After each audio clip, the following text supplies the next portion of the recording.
The slap echoed through the private jet's cabin, a sharp crack that silenced the hum of the engines. Amara Johnson, the youngest black woman to ever own a private aviation company, stood frozen, her cheeks stinging from the blow. Across from her, flight attendant Emily Carter's face was a mask of defiance, her hands still raised, trembling with rage. The all-white crew behind her stood rigid, their eyes darting between their colleague and their CEO. This wasn't just a moment, it was the spark that would ignite a reckoning. Amara had built Horizon Jets from nothing, clawing her way through a male-dominated industry that sneered at her ambition. At 32, she turned a single leased plane into a fleet catering to the elite. Her success was a beacon for black women everywhere, but it came at a cost.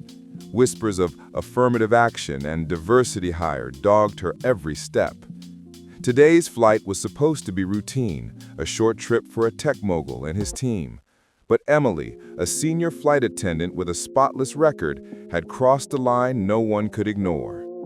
It started with a spilled drink. The mogul's assistant, flustered, had knocked over a glass of champagne. Amara, ever the professional, stepped in to help clean it up, her hands steady despite the assistant's apologies.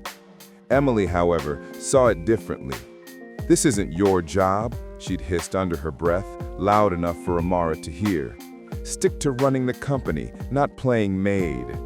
The words cut deep, laced with a venom Amara knew too well. She'd faced racism before, subtle jabs, coded insults, but this was brazen. When Amara calmly asked Emily to step aside for a private word, the flight attendant's response was a slap that left the cabin gasping. Amara's first instinct was to fire her on the spot. Her hand twitched toward her phone, ready to call HR. But something stopped her.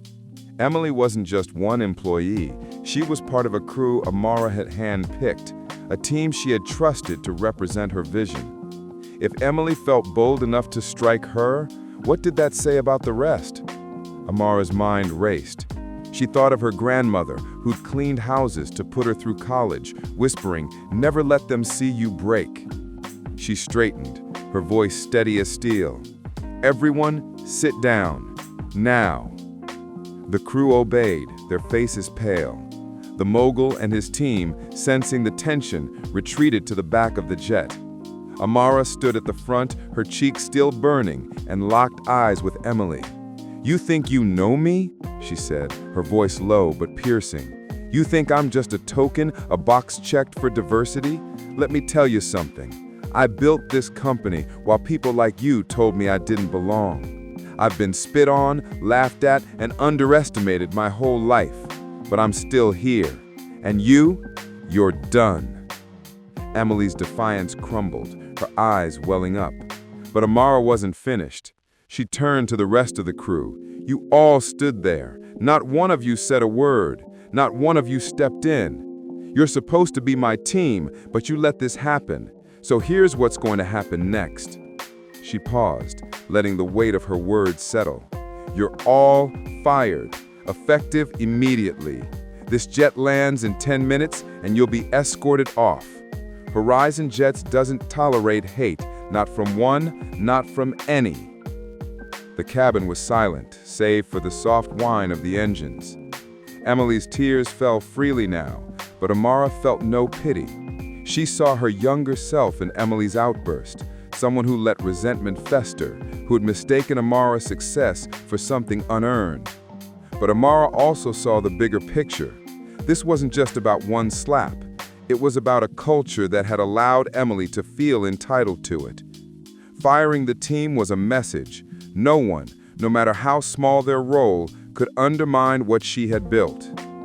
As the jet touched down, Amara stood by the door, watching the crew file out, their heads bowed. Emily lingered, her voice barely a whisper. "I'm sorry," she said, but Amara didn't respond. Sorry wouldn't erase the sting, wouldn't undo the betrayal. As the last crew member stepped off, Amara's phone buzzed. It was her COO, a black woman who'd been her rock since day one. "You okay?" the text read. Amara typed back, "I will be." She looked out at the tarmac, the jet gleaming under the airport lights. This was her empire, hard-won and hers alone. Tomorrow, she'd start rebuilding her team, people who believed in her vision, not just her title. The slap had hurt, but it also clarified something.